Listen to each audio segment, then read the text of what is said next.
Hello and welcome to today's lecture on the early years of Washington State. In this lecture, we're going to talk about the 1890s into the early 20th century, thinking about what forces are shaping Washington and Washington's role within the United States and the greater world as a whole.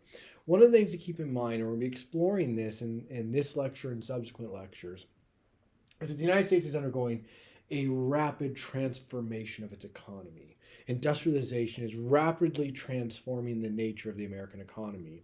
And of course, we've already explored how that's impacted Washington, specifically a desire to both reach Washington markets with industrial goods produced back east, and also to exploit the resources and agricultural potential of places within Washington.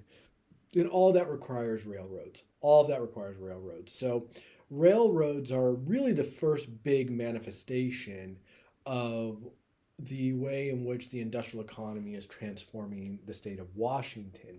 And if you recall, railroads made possible statehood by providing the infrastructure necessary to make the economy viable in Washington, which in turn made populating the state with American citizens and possible to reach the threshold for statehood. It's very important, though, to keep something in mind, which is that there is no railroad when Washington becomes a state, that no transcontinental railroad that directly goes through the state.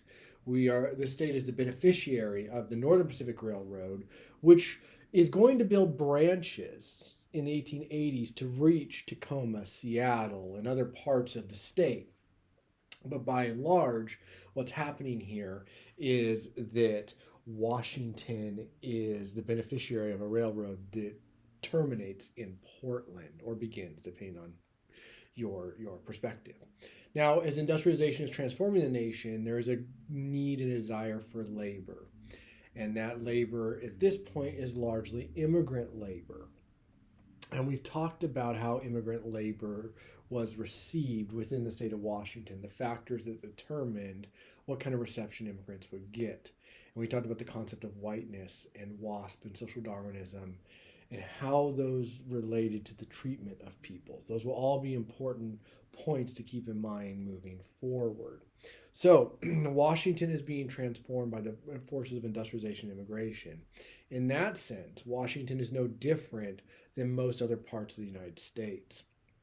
Now, one thing we need to talk about is a concept and a term that will be very important for what occurs both within Washington and the nation as a whole, which is that as the United States begins to modernize, as it begins to modernize its economy and industrialize, it begins to develop an infrastructure like railroads, but very quickly we're going to get into the age of electricity and developing electrical infrastructure. And then pretty soon we're going to be getting into automobiles. By the 1890s, the first experimentations with automobiles are happening. By the 1900s and 1910s, automobiles will become increasingly a regular feature of the American landscape. And all of this is a very quickly, rapidly changing life in the United States. And even though Washington, by virtue of being more rural and more removed from some of these industrial centers, it will still feel the impact, particularly the Puget Sound, which is very urbanized and will have some of these latest developments. But the point is, life is changing rapidly in the United States, everywhere, no matter where you are. And the general concept of this is that it represents progress. That's the general sense of the country as a whole, that these rapidly changing transformations are quote unquote progress. Now, to be clear, this is not a universally held sentiment. There are lots of places that feel that this progress is not even, is not evenly and equitably distributed, and that it's not progressing for everyone. And then, of course, there are people who just don't like the way the world is changing. So I'm not arguing in any way, shape, or form this is a universal sense. What I'm saying, though, is this concept of progress and the idea of just pushing things forward and modernizing at breakneck speed. It seems to be a general mood or sentiment that most people in the country are feeling, participating in, and actively pushing. And there's this kind of faith in the idea of progress as ultimately good for the country, that the country can solve all of its problems with this progress. And this progress was intimately tied to economic development. And so there's this belief that progress, which is defined as generally good for society. Now, just to be clear here, I'm not making a value-based argument here. I'm not saying this kind of progress is good or bad. That's not the role of the historian per se. The role of the historian is just to understand the time period. And what I'm trying to convey to you is that people at the time, the overall sentiment of political leaders and business leaders in particular, was that this progress was good, and that it should be ushered and nurtured and fueled whenever possible. And as a consequence, there's this belief in driving progress among political, social, and economic and business leaders. And this idea of progress was tied to economic development. So you'll see this rapid push to develop every resource, every market, every industry that is available. And you very much see this in the state of Washington, right? Washington is now a state, but residents here, particularly the business community, have these very grandiose, large dreams about the future of the state and and what it can be and what it can accomplish. And in particular, people in this state look at Washington as having a global market for its goods, for its timber products, for its agriculture products, for its fishing industry products, for its potential mineral products, right? People in Washington, business leaders in Washington believe that Washington is set up for a global market for its goods. And the reason they believe that is they look at the Puget Sound and they think it's the perfect port for Pacific and Asian trade. So there's this general sentiment that Washington is perfectly positioned, in particular the Puget Sound, to export goods to the Pacific world, to Asia, to the European empires that exist in Asia and the Pacific, but also to be a place where those goods can be imported and distributed to the rest of the United States. It's also a belief that Washington is the perfect port for exporting industrial goods produced back east to those same markets. And so there's this big belief that Washington could be a major economic player, both in terms of exporting its own goods, exporting its own products, and exporting products from the rest of the United States, but also being a major import center if it can only develop its infrastructure. In order to develop its infrastructure, it needs to attract new residents. It needs a large labor pool to develop the industries and to serve this economic model. And then they also need better transportation networks. Washington, if it wants to be the window on Asia and the Pacific, and that's how lots of people thought of and conceived of the state of Washington, particularly the Puget Sound, as the window, the gateway to the Pacific, the gateway to Asia. If it's going to be those things, it needs a transportation network that's more developed. It needs transcontinental railroads going through the state without having to go via Portland. Because if things have to go via Portland, why not Portland becoming the gateway to the Pacific and Asia, or San Francisco or some other city? So there's a competitive quality here in the Puget Sound. These business leaders are competitive. They want to attract people as labor, and they want to attract infrastructure. So that's what we're going to talk about in this lecture. Washington's infrastructure issues, the ability to get goods across the entire state and to have a transcontinental railroad that officially terminated in Washington, that came about in the 1890s as a consequence of this man you see right here, James J. Hill.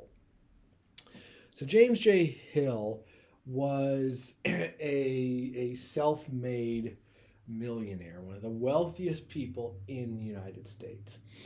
He was truly a rags to riches story. Now, this whole rags to riches, pull yourself up from the bootstraps kind of motif or narrative is quite common as a narrative, as a ideal, as a story. In the late 19th and early 20th century, these individuals are often put front and center in the propaganda of the time, and even in history books today, as if, representing the potential of America to be born poor and end up wealthy. But the reality is that was a really, really hard thing to do, and it required a lot of fortunate timing and a lot of fortunate events to make that rags to riches jump. And it was not all that common of a story, even though you can point to lots of different wealthy and famous individuals in the 19th and early 20th century who fit that mold. And James J. Hill certainly was one of them. But the story wasn't commonplace. Nonetheless, James J. Hill was a rags to riches story. He made his fortune primarily in transportation.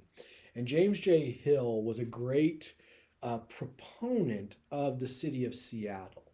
He looked at the city of Seattle and he said, this city is the future of America. For all the reasons I mentioned just a little bit earlier, he saw it as really the gateway to the West, or to the Pacific, the gateway to the Pacific, the gateway to Asia. He really believed firmly that this is the direction that the country was going in, and that Seattle would be the next great city in America. And as such, he invested from a business perspective very heavily in the city of Seattle. He also invested very heavily in infrastructure and various aspects of Seattle. He was an incredibly charitable individual, and he gave enormous amounts of money to charities and groups in Seattle. In fact, he was one of the earliest donors he was a tremendous donor and benefactor of the University of Washington. If you go on the University of Washington's campus today, you'll see a statue of James J. Hill reflecting his both his land donations but also his financial donations. So he was heavily invested in the state of Washington, particularly the city of Seattle.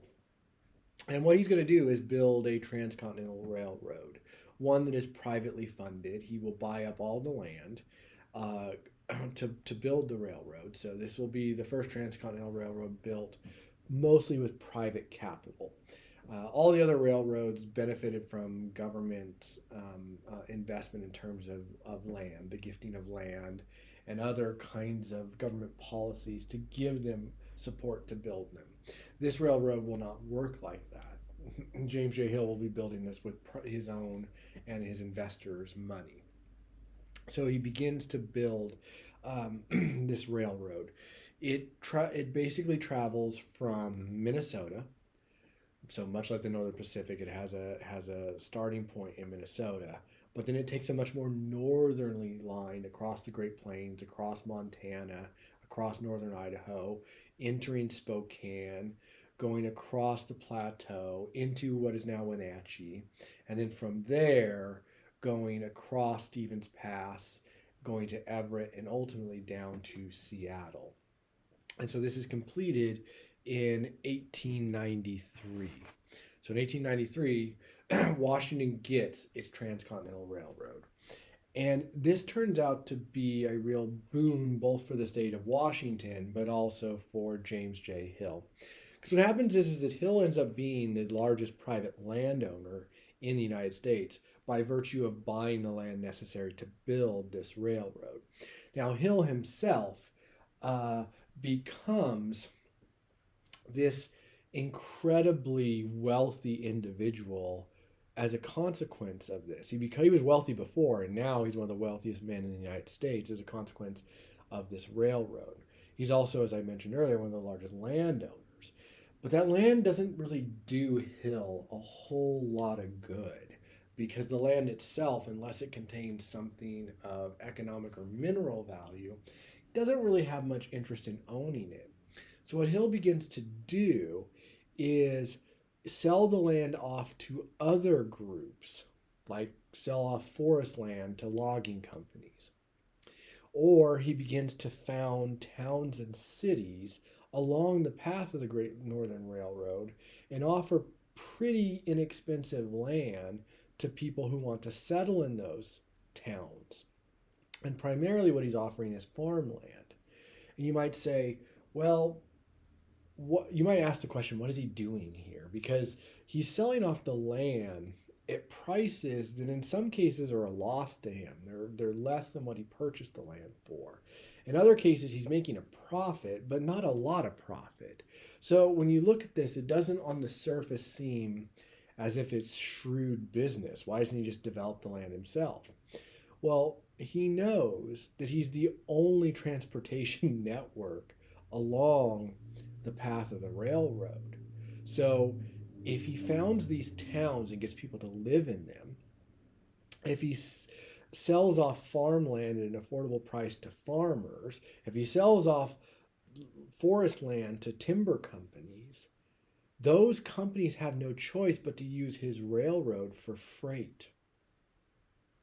So every town he founds along the Great Northern Railroad, when it's populated, when they need to send goods or import goods, it's going to happen on the Great Northern Railroad.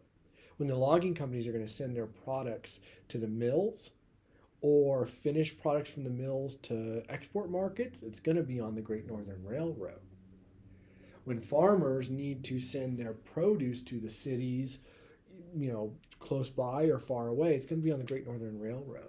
So effectively what James J. Hill is doing is using his land to develop future customers for his railroad. And it works. It works. And what happens is towns start emerging all along the Great Northern Railroad. Some founded by various companies of James J. Hill, some just on their own. Farmers start to move out, some buying land from him, some buying land from others. But regardless, if you trace the path of the railroad, you can see across the United States, but especially in Washington, the founding of many towns and communities. If you drive Highway 2 today from, say, Waterville to Spokane, that largely follows the old Great Northern Railroad route. Not entirely, but it follows a lot of it. And just look at those towns, their founding dates.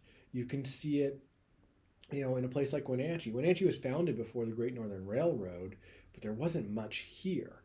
Then all of a sudden, the old downtown begins to build up. And where's it build up? Right by the railroad. When did the fruit industry come to a place like Wenatchee? Well, the railroad.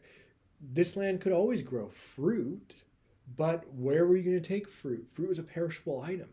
How are there weren't enough people here to warrant having massive orchards, but once the railroad comes in, right, suddenly you have orchards developing because you can then put that fruit on the rail and send it to the Puget Sound where it can be purchased by a much larger community that would desire those, or maybe send it back east depending on the kind of fruit and how far it's got to go. Remember, there's no refrigeration at this point, so preserving fruit is a little bit tricky. But the point is, goods can get in and out. And so it makes James J. Hill very, very wealthy. It also makes it develops the infrastructure in towns and communities of lots of places, especially in Washington. So in 1901, as one of the wealthiest men in the world, James J. Hill buys the Northern Pacific Railroad, and he puts it in what's called a trust. I'll explain trusts in a subsequent lecture. So he puts it in a trust, and trusts are like where wealthy people put their businesses. So they put a bunch of businesses in a trust, and very often these trusts had total monopolies. And a monopoly is when you control all of a particular economic industry in a region or in a country. And James J. Hill, by virtue of all of the railroads he owns, plus some of his other side businesses, he has a monopoly on all traffic between the Mississippi River and the western United States in the north. No one else is there, which means he can charge for freight and passenger whatever he wants. There's no competitor. They have to pay whatever the Great Northern Railroad wants. And that is a very exploitative business practice.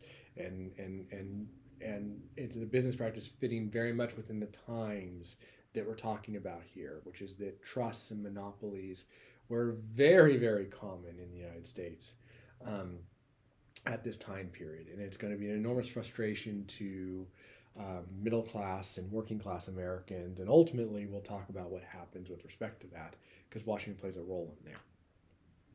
So, Washington has a transcontinental railroad that's very important for its population growth and economic development.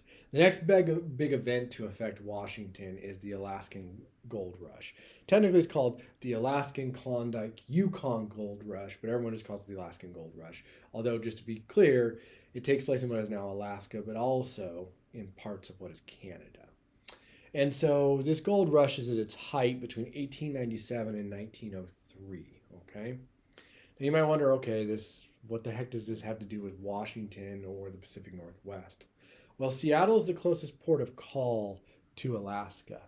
So for those seeking their fortune in the gold fields in Alaska, Seattle was the place where they had to come to before catching a steamer ship up to Alaska, which meant that Seattle was the natural jumping off point, right, for going to there. And so what happened is a whole business builds up supplying miners for their new life in Alaska. The Seattle businesses really benefit from all these people coming in and seeking gold in the gold fields of Alaska and Canada, because they stock up on supplies and then head out from Seattle. So there's an economic benefit there.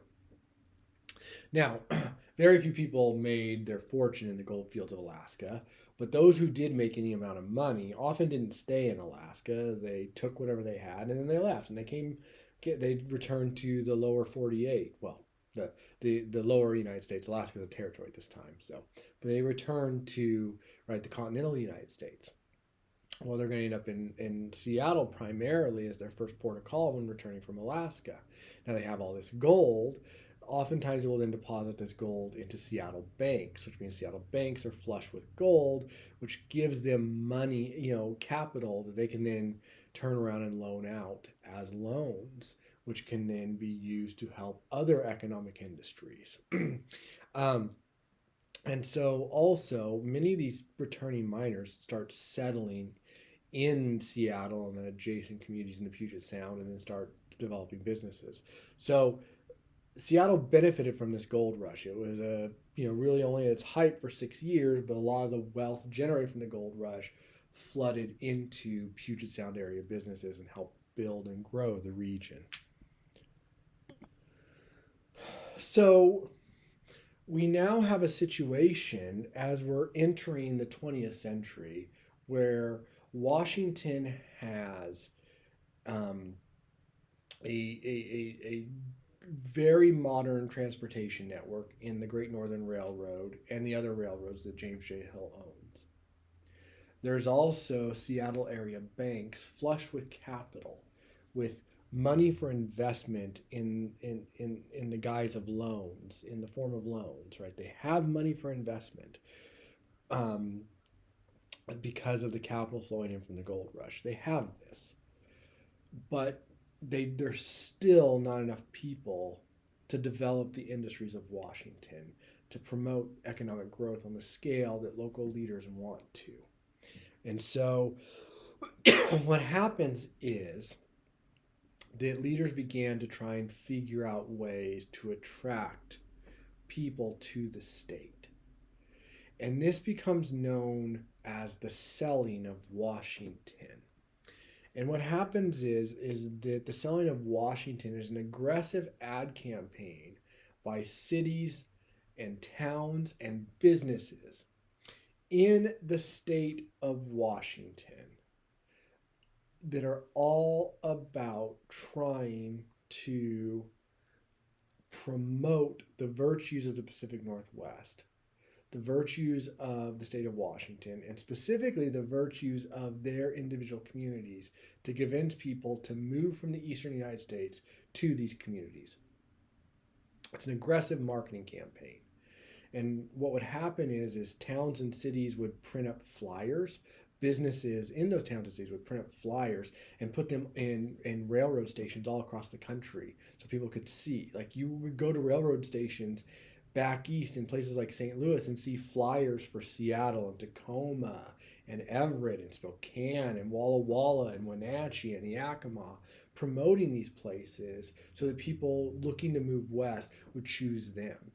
Sometimes towns and cities and businesses would set up booths in railroad stations, or they would go and visit state fairs or large cultural gatherings back east, all promoting their communities and trying to convince people to up and move to them.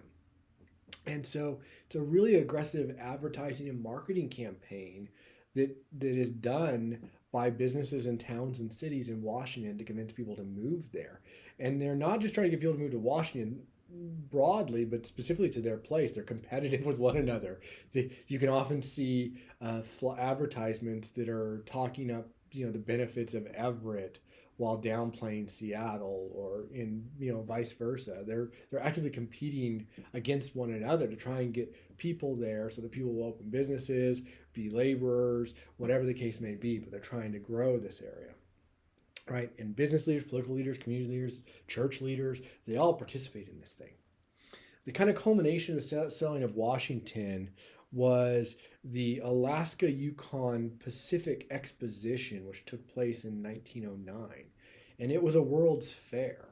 It was a World's Fair. It was designed to showcase Washington and Seattle, it was held in Seattle, to the country and the world. It was this massive, massive fair that went on for a considerable amount of time, trying to attract people and businesses who would then be inspired to invest or settle or come to the state of Washington. And you can see an image on the right there of the Alaska-Yukon Pacific Exposition, which was a World's Fair. Right, you can see it, an image, a postcard of it right there. Some of you looking at that might say, gosh, that looks familiar. And it should look familiar because the site of this exposition and these buildings that you see in that postcard still exist today. They are the University of Washington. So the University of Washington relocated to the World's Fair grounds after the fair left. So these buildings and the land were then donated to the University of Washington, and the core of what is the University of Washington campus today are these areas. All right, so that's your kind of brief introduction to the economic situation of Washington in the late 19th and early 20th century. In subsequent lectures, we're going to start trying to frame some of the national discourses, specifically looking at national politics and looking at national movements. So we can think about the big picture ideas shaping the dialogue of the country. So that's what we're going to look at in the next couple of lectures. And then we'll return and look at how these national discussions are playing out in Washington. What's their expression in this state? Is Washington in line with what's going on in the rest of the country, or is Washington have a uniquely different experience? Because that's always possible. So we'll kind of look at the national discourse, national issues in the next two lectures, and then jump to thinking about how these issues impact, right, Washington itself. All right, I thank you for listening, and I'll talk to you again soon. Bye for now.